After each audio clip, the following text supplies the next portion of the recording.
Hello, my name is John Cornele, and I'm the director of the Simulation and Clinical Skills Labs here at Drexel University College of Nursing and Health Professions. I'm in our Human Patient Simulator Lab, or HPS lab, with SimMan, one of our more complex patient care simulation mannequins. He's programmable. We can change his vital signs. We can change his breath sounds. And we use him in our more complex high-fidelity simulations in the curriculums here at Drexel. We have a range of mannequins. He's one of our more complex, but we also have more basic mannequins for using in the early parts of the nursing curriculums or the physician assistant curriculums. They have less capabilities, but they generally match the level of the students at that time in their curriculum. So when we're looking for a more accurate physiological response and something that might be able to be computer controlled, we're looking to use one of our more complex or high fidelity mannequins. If we're looking to use a mannequin with students who are just starting out, we have ones that are computer driven as well, but have much less complexity and meet the needs of those students at that part of the curriculum a little bit better. Here at Drexel University and in the College of Nursing and Health Professions, we work hard to be sure our students have a realistic environment in which to practice.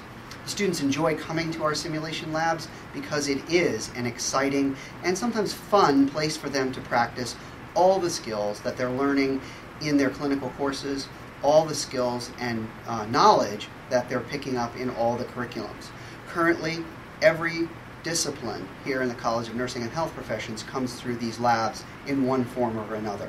We are standing in a patient care area that a physician's assistant student, a nursing student, a graduate nursing student might find themselves in.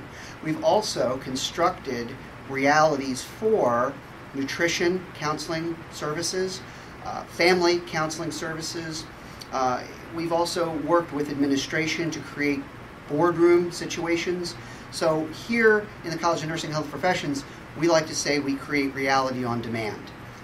As the faculty design the experience for the students, my staff here is responsible for creating that reality. We work very hard to make sure that we can deliver an environment that meets the course objectives, that meets the faculty's expectations, that meets the students' expectations. When they come to the simulation labs here at Drexel, the students enjoy themselves because it's the place where they can bring all their knowledge from their curriculum together and put it to use in a safe, realistic situation before they go to the actual clinical event and deal with real patients. So this is a progression that they're going through as part of the whole curriculum. We like to say here that we create reality on demand and that it is an artificial environment. We create it, and it being so, sometimes the students will say, yeah, but it's not exactly the same as real. It isn't, it's as close as we can make it, but the decisions that the students make in this environment are as real as any of the decisions they're going to make in any realistic environment. So because of our facilities, because of our staff, and because of our faculty, we're highly successful at what we do here. The students love coming to the simulation lab. They're always asking, can we put more into the curriculum? The faculty are always looking to put more into the curriculum, and we're always looking to build new and better realistic environments that our students can practice in. Thanks for listening. Hi, I'm Alexis Burns, and I'm currently a senior nursing student at Drexel, and I just want to talk a little bit about my experience within the simulation labs. So, I've had experience since my sophomore year when I started clinical, and so we were first brought into the simulation lab. Likewise, I've been here for clinical makeup as well as interdisciplinary day that I'll talk a little bit about. So I just want to share my first patient experience with you. So when I first came in here, it was literally just as you see, mannequin telemetry monitor going, and it was me and 3 other nursing students. And all we're given is that the patient is experiencing some leg pain, it was warm, and so with the other signs and symptoms, it looked like he had a DVT. So we're just expecting, like, okay, you know, let's at least get his vital signs, do a little bit of assessment. Then all of a sudden, the person informed that she was another person walks in. That she was the patient's wife. And we're like, wait, sorry. no, we're just supposed to have a mannequin. No one else is supposed to be coming in. This is as real as it's going to get. She informed us that she was the patient's wife and that she was going to massage his leg because it was hurting him. So she started doing that. We had no idea what we should do. Should we say stop? Should we tell her that, he might have a DVT? Then all of a sudden she just walks out.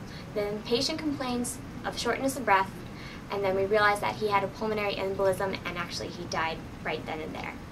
So it was a little bit shocking for us at that first experience, but it was a great learning lesson because A, we realized that this is real, and actually once you get into it, you actually realize that, oh my gosh, this is a patient room, this is exactly how it would be like in the hospital. And actually once you get into it, it actually does become real.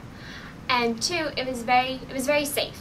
The fact that even though we messed up, we felt embarrassed, at that same time, our professor took us and debriefed and said, what were the things that you could have done better? And so it made it okay to talk about mistakes, and I think that's one of the most important lessons, because in a few months I'm going to graduate and I'm going to go into the healthcare field, and you know what? Mistakes will be made either by myself or my colleagues, and you know what? The way that we learn to prevent them is by talking about it, so I think that was a very important lesson. But actually I just want to show you a little bit about what the standardized patient would be. So if you just follow me. So literally the presentation as is what you come into. So you'll have a mannequin, and sometimes I've been here for multiple reasons. So for example, we had a disaster simulation day. So this person actually had radiation poisoning.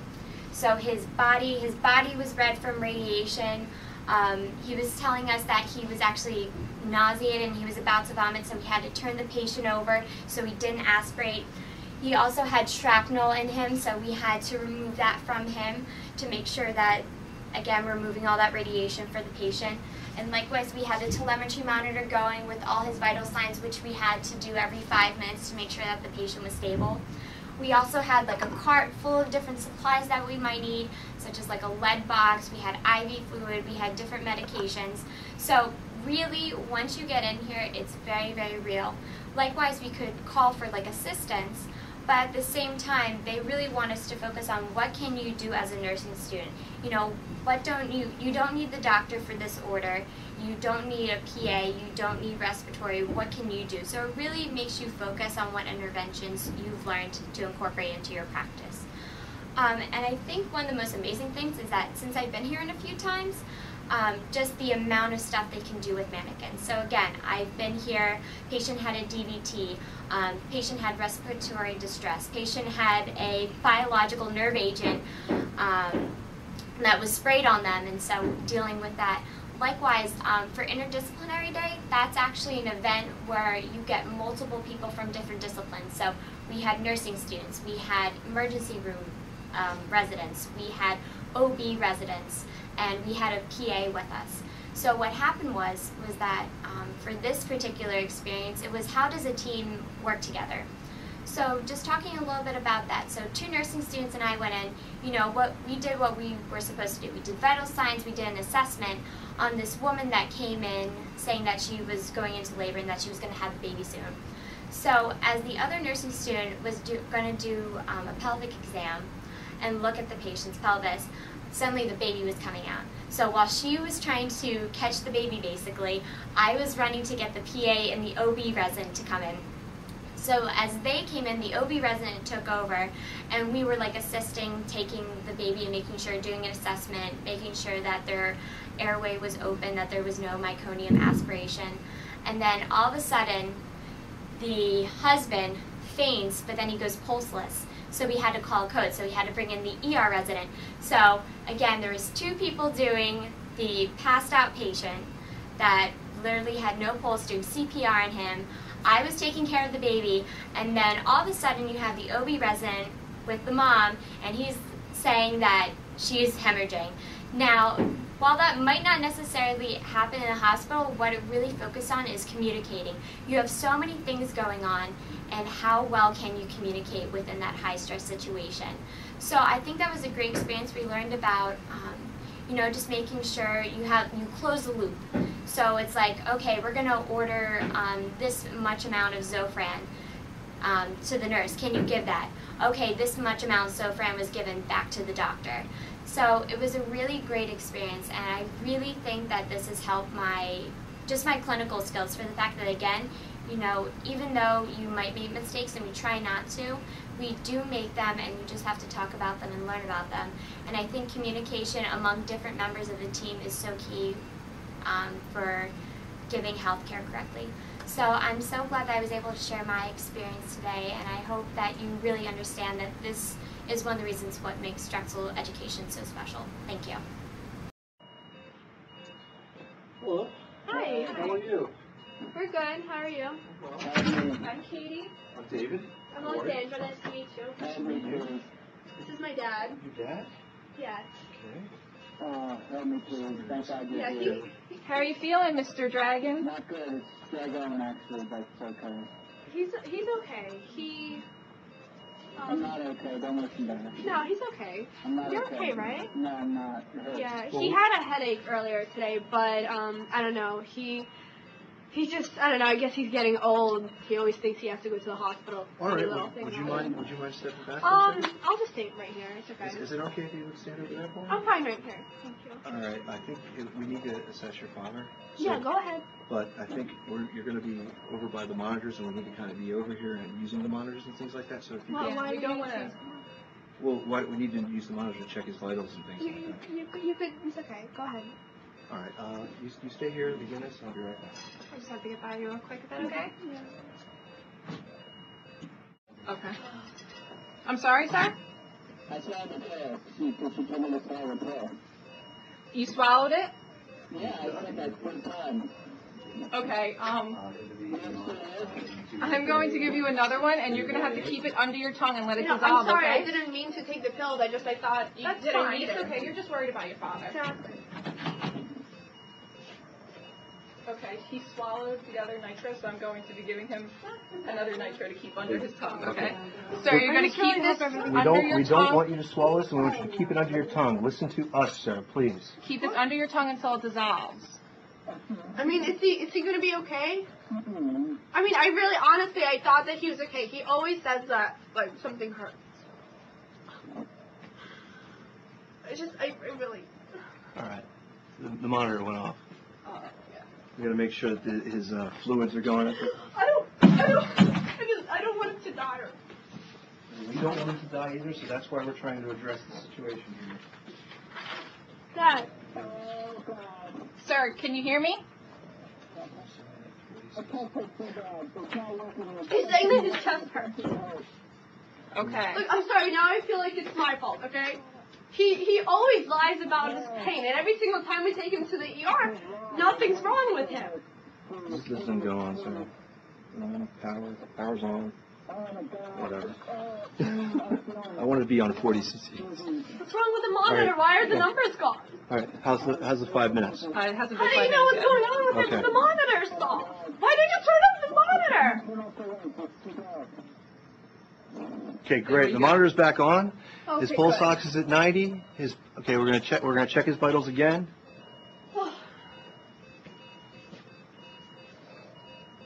Okay. Dad, are you feeling better? I think you're going to have to call somebody. All right. Why are you calling? I really don't think you need to call someone. I think you know exactly what it is. It's okay. No.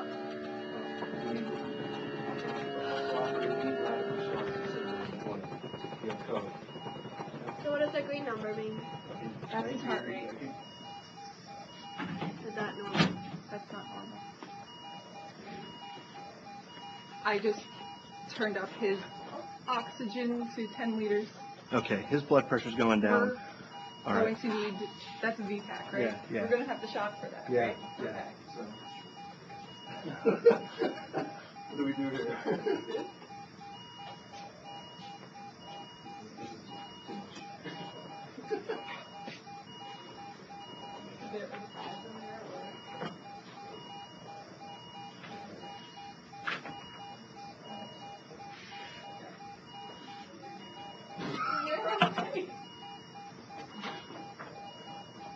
I don't know whether. Okay, he's like in a heart rate of 175. You called the code? I called the code. Okay, the code's not here. Okay. So if the code's not here, what would you do in this case? Would we be shocking him? Yeah. With the... That's a little... Let me see how responsive he is. We want to keep him up.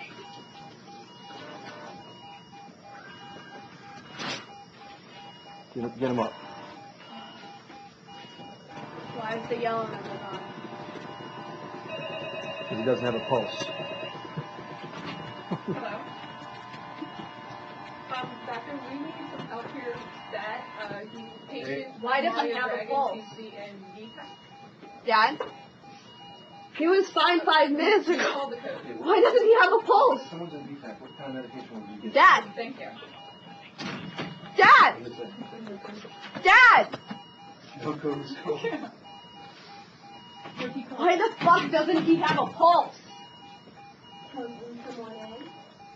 What were you doing the whole time? He was fine 10 minutes ago, now he doesn't have a pulse? What did they just say?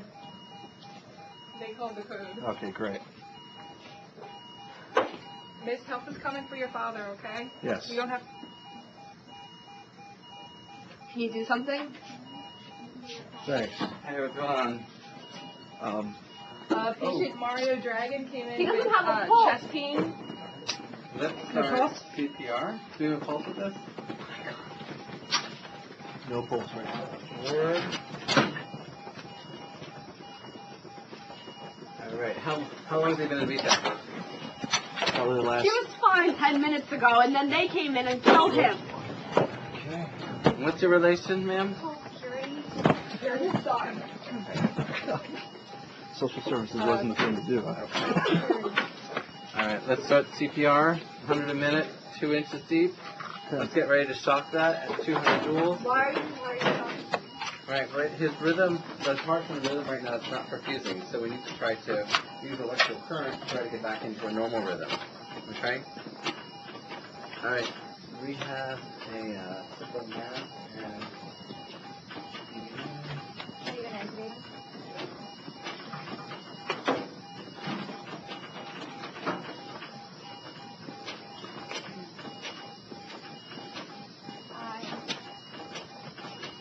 I'm going to give him an antibiotic. What sort of medical problems does he have? What? Do you know what kind of medical problems he has? He doesn't have any. None? Why didn't he come in?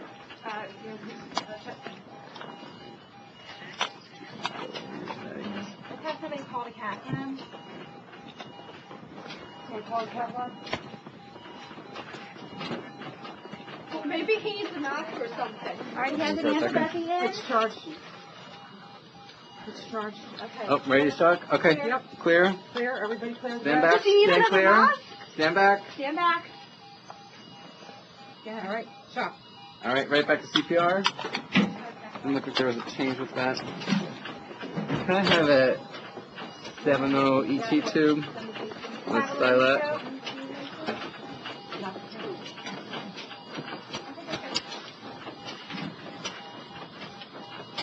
Okay, Cath Lab setting up this one. You want this epi, Kevin? Yeah, I gave it. Hold CPR for a second. Mm-hmm. Are you sure you want to stay here with them? Yeah. Come on, after I... Oh, we have chest rods. That's in. All right, back on the CPR. Yep. Here, I'm going to take over. Yeah, please. You got it. Good.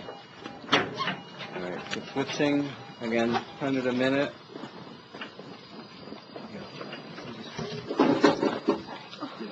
Are you sure you don't need a mask or something? I mean, that's what I saw they do on TV. They put a mask on. We have it by the second dose. Well, try something like this.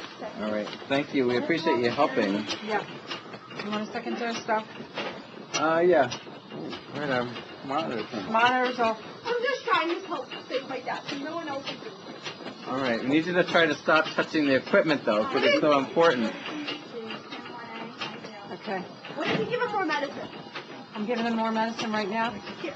Second dose of epi in. No, I'm saying give it to him. We have it. Listen. No, but It causes more damage. no, it's not. It helped him the first time. Give him the medicine. It helps him.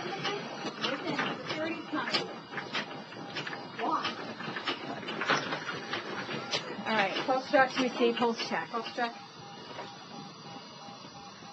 Like the sun being back. Yes. You want to shock Shock again? again. Yeah. Shock again. Why are you shocking him? He doesn't need to be shocked. He needs the medicine. Everyone clear? Clear. Okay. Shock given. Shock. Security. Security. Yes. Back to CPR. Fuck is this? I never said it. I'm not going to leave my father. I'm sorry, miss, we need to help you. We need to help you. We need to help you. Hello, my name is Dr. Rockstraw, and I'm the Assistant Dean of Simulation and Academic Learning Technologies. I'd like to welcome you to our simulation labs here at Drexel University's College of Nursing and Health Professions. We've been using simulation in our curriculum since the early 2000s. Back in 2006, we created this lab here, the Standardized Patient Lab, where we use actors to assist students in honing their personal skills. Skills such as interpersonal communication, interview skills, data collection, health history collection, physical assessment, and diagnostic reasoning. Back in 2010, we opened up our human patient simulation labs, which assist more with the team sports, the ability for students to be able to work together in a group during a critical or chaotic hospital environment, healthcare environment. The ultimate goal that we strive for here in our simulation labs is ultimately safe patient care. Traditionally, students practice their profession in the hospital setting with live patients. Simulation offers our students both a safe practice environment as well as the ability for faculty to test the students and actually begin to measure the level of competency. And what I mean is historically, nationally, students tested with their national boards and they were book smart. There was really no way for us at a national level to begin to measure the level of competence. Well, here at Drexel, we believe that's very important to assist in ensuring safe patient care, and we've been using simulation as high stakes, again, in our undergraduate nursing back in 2002, 2003. What's also unique about the simulation labs is it puts the faculty member in control of the student learning. It allows the faculty to create cases that are specific to the objectives of the course as they blend it into their curriculum. It assists faculty to ramp up for strong students and make the scenario a bit more difficult to help that student rise to a higher level of competence and training, as well as to slow it down a little bit for students that may be struggling a little bit. These labs wouldn't be made available except for the donations of a few of our benefactors. Dolores Kalidnik Harris of Women's Medical College School of Nursing back in 1953 made this lab a reality, as well as the Hahnemann Hospital tenant organization made our computerized mannequins. If you are interested in providing additional funds to let us to push the envelope with simulation, please feel free to contact Mr. John Zabinski, our Vice President of Institutional Advancement, or myself as well. So thanks again and enjoy your tour.